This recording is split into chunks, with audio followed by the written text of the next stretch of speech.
maanta waxaan vlog yar ku duubaynaa gudaha Nairobi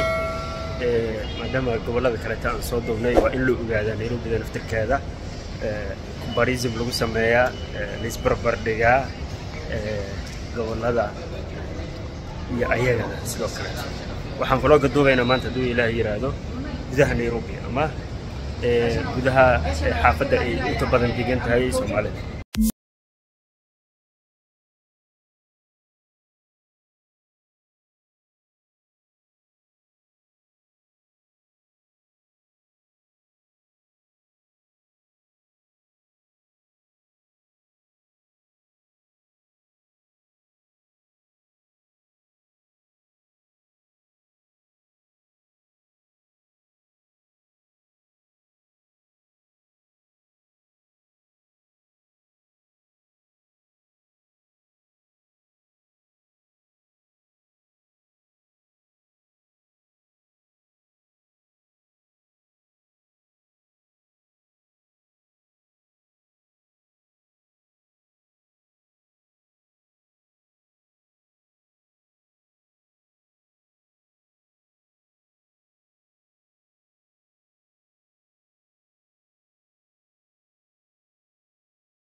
dadka inta ugu badan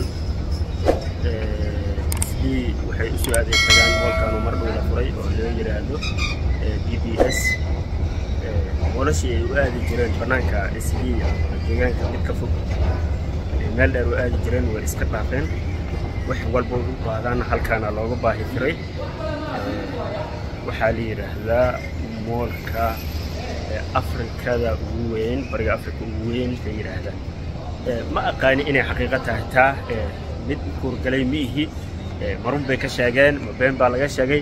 laakiin moolka magaalada ku yaalo idil Nairobi oo idil marka tigtid inay wax badan kala duwan yihiin ma dareemaysid moolkan oo mool aad u qurux badan oo isli lagu sameeyay waana loo soo dhaweeyay farqiga kaliya aan dareemayo in la soo dhaweeyo kaliya weeyaan Soomaalida inta joogto gudaha Kenya ama inta joogto gudaha Nairobi saameyn badan bay ku yeesheen wadanka dhaqaale abuur bay sameeyaan isliinta badan maxaa la yiraahdaa deegaanada dadka qabiilada dowladda ah ay degan yihiin Kenyaanka aan ahayn ama wadamada kale Ethiopian ha ahaadaan ama Suudaan ha ahaadaan waa isli meesha kaliya aad ku muuqato ama saameynta ku leh dadka kale teel meelaha kale xaafadaha kale u degan yihiin meelaha kale u joogaan laakiin Soomaaliya xaafad gaar ah bay dhisteen ama mamlaka ayagu u gaaray dhisteen ganacsigoodii wax walba baahiyaha ayaga u baahan yihiin oo idil u dhameystiran halka dadka kaleeta ajaanibta kaleeta Ethiopian hadii yihiin Eritrean hadii yihiin Sudanese hadii yihiin South Sudanese hadii yihiin ay dadka kaleeta u baahan yihiin laakiin Soomaalida baahideeda wax walba nolosheeda qaabka ayaga rabaan ay u dhisteen qaabka ayaga rabaan ay u maamulayaan taasa waxaa la yiraahdaa in aan gacanta gumeystaha kadib in gacan labaad la galo waalidii maadaama dadka ay ilbaxeen maadaama wax la bartay maadaama casrigii oo gumeystaha 1890 aana la joogin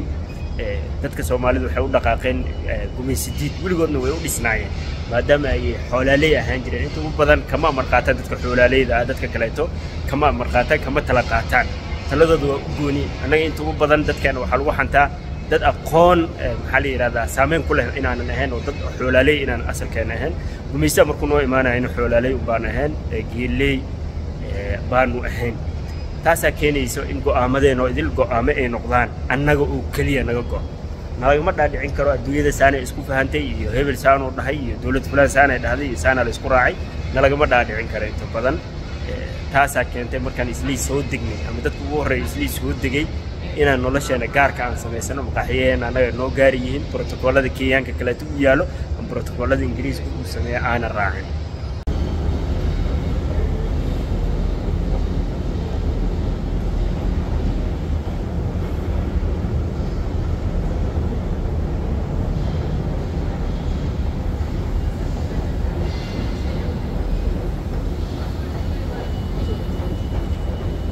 دي مر والبا أكو فكريسيد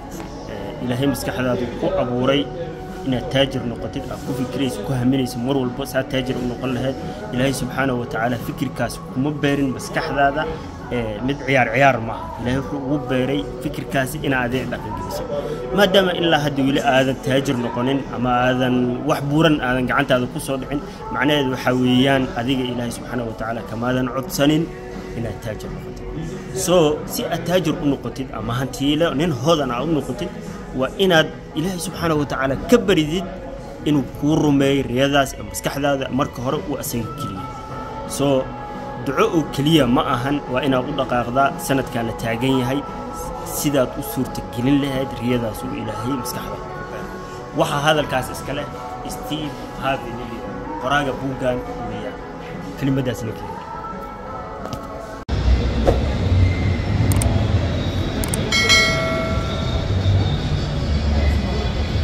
waxaan hortaaganahay mid ka mid ah dukaamada lagu iibiyo dharka LC Wakiki waxaa iska leh san qiyaasayo Turkiya iska leh farqi weyn aan u dhaxeeyo dukaamada kale ee dharka lagu iibiyo iyo dukaamada dharka ayaga ay soo saaraan iibiyo dukaamada dharka ayaga soo saaraan iibiyo waxay muhiimad siiyaan quality ama jawdada dharkaas ay muhiimad siiyaan si ay customer u soo heli lahaayeen laakiin kuwa dharka uu iska iibiyo meelaha kale ay suuq ka soo qaata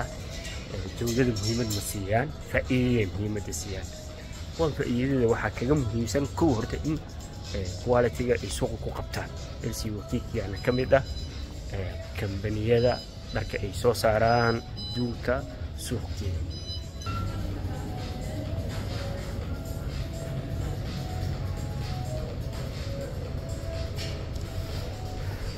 فنادن فنادن أدو قبو كدوات لو كن أو الشيلين كيا ويا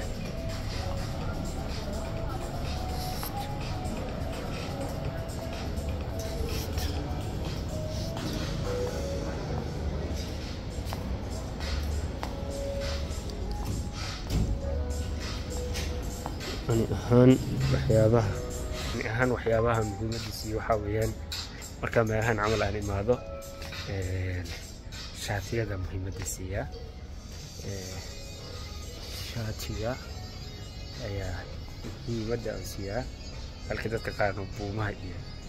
dharka hoos gashay muhiimada ka siiya sabab ma jirto quality ugu salaynayo kuwa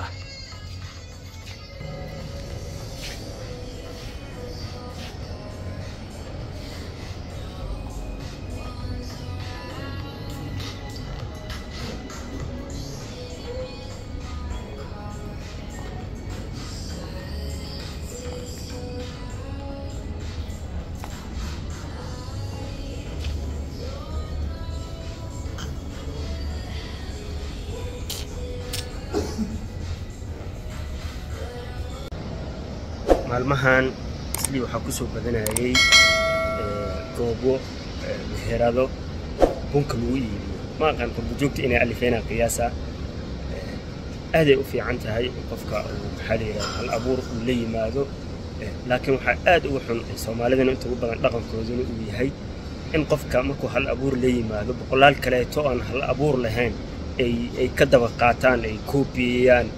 dhan walba midig iyo bidixba isla dukaankii koobigiisa ay ka aqfuraan midka ka soo horjeeda ay ka dhigaan macnaheeda taas waxay sameynaysaa